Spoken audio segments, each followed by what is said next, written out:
Yes, y'all. Kick ups and hoops, y'all. Devontae is back. Subscribe to the channel, like and share the video, all that good stuff. You know what to do. Back from a long weekend.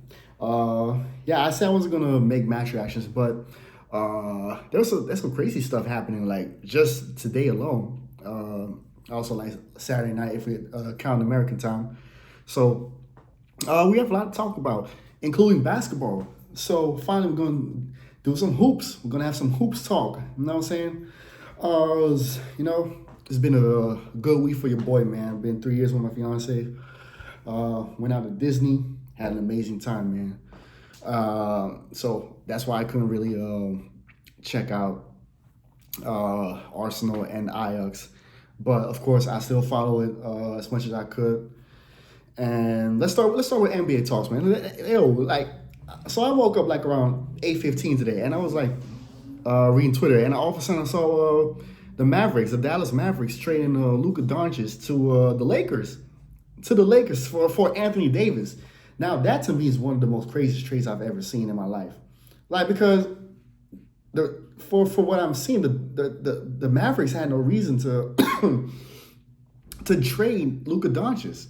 Like what they made the finals just last year, and already trading him. That to me that's wild. And for Anthony Davis, now the Lakers were doing they were doing okay with AD and Braun, of course, but now you're trading Luka Doncic for Anthony Davis, so which means Kyrie will gonna be the main ball carrier for the Mavericks. But now with the Lakers, you have two ball dominant players like Luka and Braun both need the ball. So it's kind of like with Kyrie and Luka. Now you have Braun and Luka having the same issue, right? But man, that's probably one of the craziest trades I've ever seen, if not the craziest. Like, it don't make sense to me, because where does this come from? I've seen some reports that the Mavericks were not happy with Luka Doncic, like his fitness, because sometimes he kind of overweight and stuff. It's kind of crazy to me, because that's your franchise player. You're probably like the second best player in franchise history, in my opinion. I don't know who else would be that. Like, definitely not Michael Finley or Rolando Blackman, Mark Aguirre. I don't think so. I definitely think Luka's the second best player they ever had in their franchise. Other than that, I can't think of nobody that's actually like the second best. After Dirk. Like, of course, Dirk is undeniably number one, but Luka is definitely a second though. And I feel like, it's just like this comes out of the blue. Some people say this might be like the craziest trade ever. It might be. I cannot really think of one that really sticks out like, whoa, maybe like Kareem to the Lakers or something, or that's old school. I wasn't even born yet, but I don't know. I don't know who else comes in mind, but man, that's a crazy trade. It really shook the NBA. There were people like on live stream reacting, like going crazy. I even saw Mavs fans outside the stadium cursing out the front office. That was crazy though, man. Like, that trade is unbelievable. For me at least, because I'm a Lakers fan. I'm happy with what I'm saying, give me Luka Doncic. But maybe Luka's for the future. LeBron's gonna retire soon. We don't know yet. Maybe after this season, we don't know when he's going to retire. I mean, the guy just wants to keep going until all of his children are playing in the NBA. But I'm happy with Luka Doncic, man. On my team, let's go, bro. Let's go. Happy. Couldn't ask for nothing better. Not saying that AD was bad, but I never really trusted AD. Even when he was in New Orleans, I never was a fan of AD like that. But he was instrumental in winning our last championship in 2020. Of course, we all remember that game winner where he screamed Kobe and stuff like that. I'm thankful for that. But other than that, it's not really like I'm gonna miss Anthony Davis like that. Like, it's kind of like a love and hate relationship when it comes to Lakers fans and Anthony Davis. But yeah, Luka, welcome to the Lakers. Hope you're gonna bring some championships to this franchise again. We need it. It's been 5 years. Some people say, oh yeah, but like it's 5 years ago. It's recent. I don't really care. You know what I'm saying? Boston's got one up on us. We need to get back on level with Boston. So yeah, with that being said, let's move over to the next topic. Ajax. Yes, sir. Ajax. Sorry it had to be you, Yasser. Sorry it had to be you, my guy.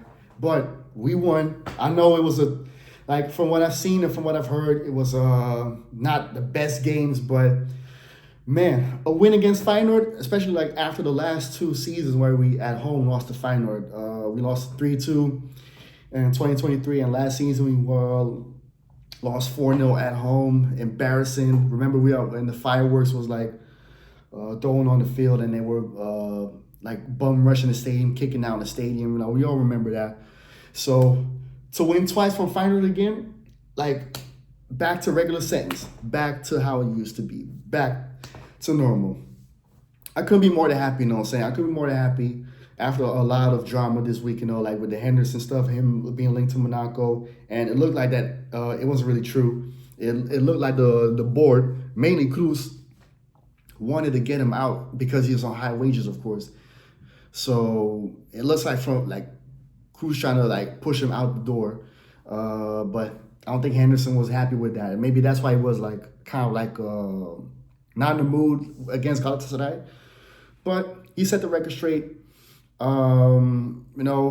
It shows that he's committed to the team, and I just want people that are committed to the team. I don't want people that are half-assing it and stuff and want to, find a way out. Because I said that if he feels that way, then he can go to Monaco. But he doesn't feel that way, so fine. You know what I'm saying? Brobbey scored.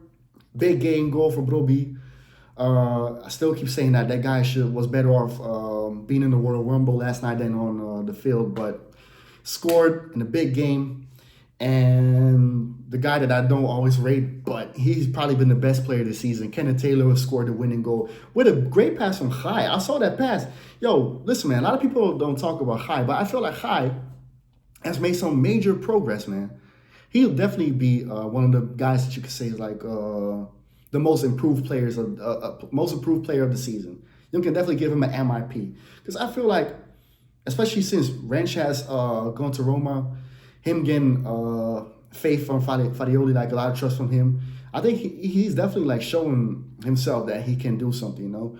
I think offensively he's better, especially when it comes to the passes and the crosses. Defensively, he's still got some work to do, but if he keeps progressing like this, I'm more than happy. And I like people that show me mentality, that not give up, especially after his debut season, right, where he was just got subbed off twice in 30 minutes, one time against Ajax and one time against Feyenoord last season, right, the game that we lost, right, he got subbed off after 30 minutes. And what a way to avenge yourself. What a way to avenge that game.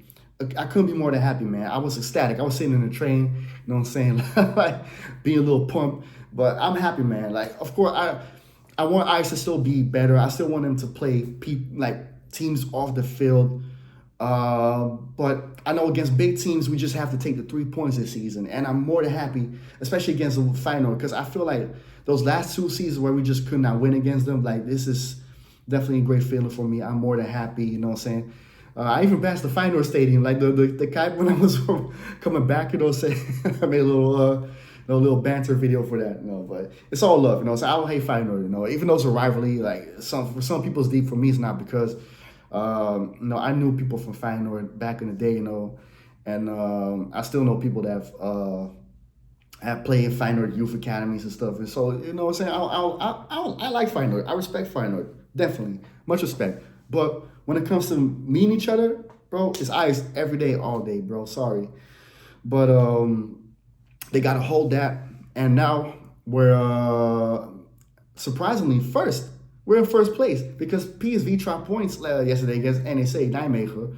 And now we're first, I think, with 2 points, which is great.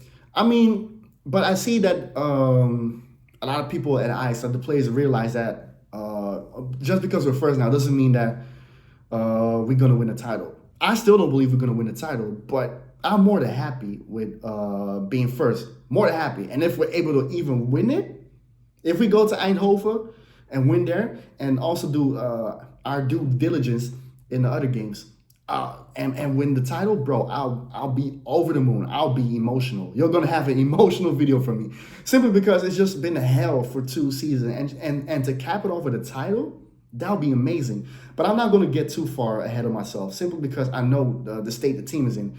Cruz did bring some backups. He brought the hair. He brought in Ed Farser from Go Ahead Eagles. He looks like a solid guy.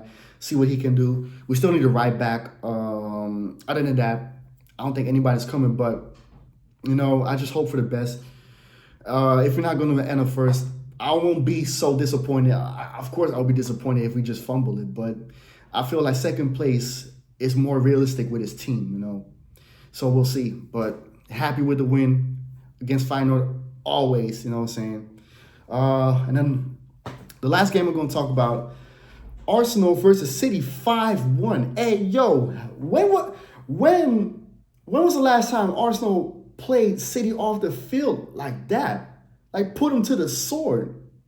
I didn't see the game. I saw the goals. Like, bro, shout out to MLS and Lewis Skelly. The only MLS we acknowledge is Miles Lewis Skelly. I said and Lewis Skelly. I'm talking about my guy, Ethan Nwaneri. Oh, man, I'm more than happy for this guy. Those 2 goals were unbelievable. Especially that goal from Nwaneri. That goal was insane, bro. But I'm happy. I'm happy with this win. Doesn't mean that the problems are solved. No, because I know that now people are going to say, oh, yeah, but Kai Havertz scored. We don't need a striker. Oh, we scored 5 goals. We still need a striker. Because from what I've heard and all this stuff, like, Havertz still were fumbling chances. Like, this guy was still doing his best JaVale McGee impression. But he scored today. Doesn't mean that we don't need a striker. No. Happy for him. Happy for, of course, the Keebler elf that's cosplaying the captain. Odegaard scored as well. But I'm not going to, slander the team today. I'm just happy with the win. It's 5-1. Come on. Big numbers against City, the defending champions still. The defending champions. And this is probably like City at its worst, of course, in a long time. So we should be able to put them to the sword. And we did that. And I'm more than happy that we did that. We were finally able to put them to the sword at home. I wish we could have won that away game as well, but we didn't. But, hey, I'll take this win, man. It's a massive win. But we'll see how it goes from here, man. Like, they still haven't got anybody. Like, at least I can say Ajax did got some players. But Arsenal ain't got nobody. Come on, you still need some signings, bro. They ain't getting nobody. It's ridiculous. Because this is a game where you're going to catch momentum off, you know what I'm saying? And you need some players to, like, add fuel to the fire, to be able to do something at least in the cups you're still fighting for. Like, of course, we have to go to St. James in the League Cup, 2-0 behind. But if you add players, who said we cannot, like, turn that around and win there with a 3-0 or 4-0? Who says you cannot do something in the Champions League if you don't bring a striker or somebody, Who says you cannot actually push Liverpool to the last day or capitalize off the points that they'll fumble? As I said before, I don't think they'll fumble a lot of points, but you get what I'm saying. There has to be something done, But this game, I'm more than happy, man. 5-1, big numbers, man. I think every Arsenal fan is happy. No, it doesn't mean that the issues are still at hand. Same for Ajax. There's still issues that we have to solve. But I feel like, Arsenal, like, we're talking about Arteta 5 years, and this is Fadioli's first year, and he's doing it as much as I've said. I've said it before. He's overperforming. I could be more than happy for him. I still think he's on fraud watch. I still think he's not the guy, but who knows? I'm saying football's a weird game. Sometimes it goes your way, sometimes it don't. As I say over here, like, the ball's rund. Meaning, like, the ball's round. Like, anything is possible, like Kevin Garnett says. With that being said, it's an amazing week. Arsenal big win. Ajax win against Feyenoord. Disney with my fiance. She loved it, man. It was her first time, and it makes me emotional. That she had such a great time, and that I'm able to do that for her. You know what I'm saying? And, just looking forward to more moments like that in this relationship, in this household, you know what I'm saying? And, yeah, man, just to cap off an amazing week with an Arsenal victory and Ajax victory. more than satisfied. With that being said, subscribe to the channel, like and share the video, and I also hope the Lakers going to win the title this year because we got Luka Doncic. But it's who knows, man? Who knows? Will be amazing to see Eyes win the title and to see the Lakers win again. But who knows? Sports is unpredictable. Yeah. But with that being said, comment down below what you think of the Luka trade and all the games, and comment down below about if you think Arsenal's going to do something, if you think Eyes going to win the title, and of course subscribe, like, and share. I'm out.